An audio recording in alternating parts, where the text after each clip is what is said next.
आप देख रहे हैं न्यूज फॉर नेशन और मैं हूं प्रियदर्शन।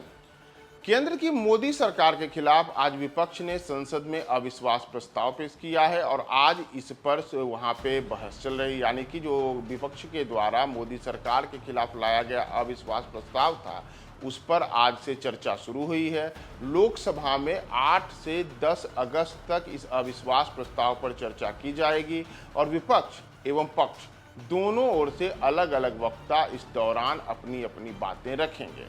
तो अब इसी में पाटलिपुत्र के जो भारतीय जनता पार्टी के सांसद हैं रामकृपाल यादव, उन्हें अब मोदी सरकार ने इस अविश्वास प्रस्ताव के दौरान एक बड़ी जिम्मेदारी सौंपी है। दरअसल रामकृपाल यादव देश के उन बीजेपी सांसदों में शामिल हो गए हैं जिन्हें अविश्वास प्रस्ताव के दौरान लोकसभा में सत्ता पक्ष की ओर से चर्चा में भाग लेना है, यानी कि वे वक्ता के तौर पर आज के ये जो 3 दिनों की बहस होगी, वहां चर्चा होगी, उस दौरान वहां वक्ता के तौर पर दिखेंगे। और उसमें भी उन तमाम वक्ताओं के बीच अब रामकृपाल यादव का भी नाम है, जिसमें केंद्रीय गृह मंत्री अमित शाह, भारतीय जनता पार्टी की तेजतर्रार नेता और केंद्रीय मंत्री स्मृति ईरानी सहित जो झारखंड के एक तेजतर्रार सांसद हैं निशिकांत दुबे, उन तमाम सांसदों के बीच में रामकृपाल यादव का भी नाम शामिल है। और भारतीय जनता पार्टी के जो 15 सांसद मोदी सरकार के लिए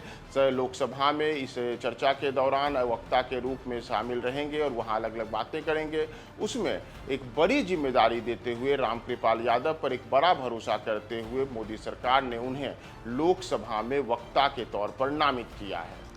दरअसल सत्ता पक्ष की ओर से लोकसभा में बीजेपी की तरफ से कुल 15 वक्ताओं को शामिल किया गया है, जो विपक्ष के कई सवालों को एक तरीके से कहें तो वहां जवाब देंगे। और इसमें बिहार के एकमात्र सांसद के रूप में पाटलिपुत्र से बीजेपी सांसद रामकृपाल यादव दिखेंगे, जो भाजपा के उन 15 वक्ताओं में शामिल हैं जो अविश्वास प्रस्ताव पर बोलेंगे। दरअसल लोकसभा में सरकार की ओर से बोलने वाले जो वक्ता हैं उनमें केंद्रीय गृह मंत्री अमित शाह के अतिरिक्त केंद्रीय वित्त मंत्री निर्मला सीतारमण, केंद्रीय मंत्री किरेन रिजिजू, ज्योतिरादित्य सिंधिया, स्मृति ईरानी, साथ ही लॉकेट चटर्जी, बांडी संजय, राजदीप रॉय, रामकृपाल यादव, विजय बघेल, रमेश बुधरी, सुनीता दुग्गल, निशिकांत दुबे, हिना गावित और राजवर्धन राठौर के नाम शामिल हैं। ये 15 सांसद अगले 3 दिनों के दौरान जो लोकसभा में अविश्वास प्रस्ताव विपक्ष की ओर से पेश किया गया है और जिसकी आज शुरुआत विपक्ष की ओर से सांसद गौरव गोगोई ने की, तो उसी पर अब भारतीय जनता पार्टी के ये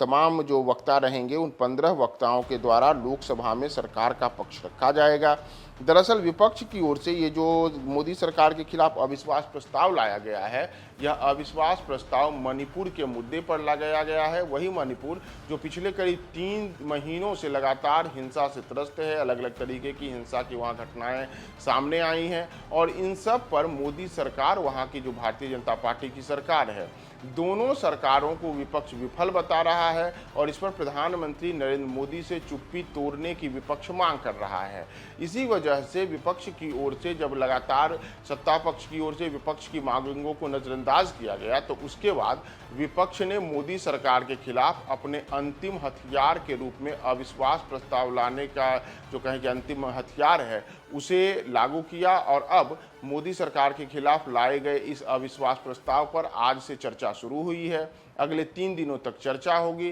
कांग्रेस के सांसद गौरव गोगोई ने चर्चा की शुरुआत की है और विपक्ष के तमाम जो सांसद बोलेंगे, उसके बाद जो सत्ता पक्ष के सांसद बोलेंगे, उसमें 15 सांसद शामिल होंगे। और बिहार से एकमात्र सांसद के रूप में इसमें जिनका नाम शामिल किया गया है वह पाटलिपुत्र से भारतीय जनता पार्टी के सांसद रामकृपाल यादव।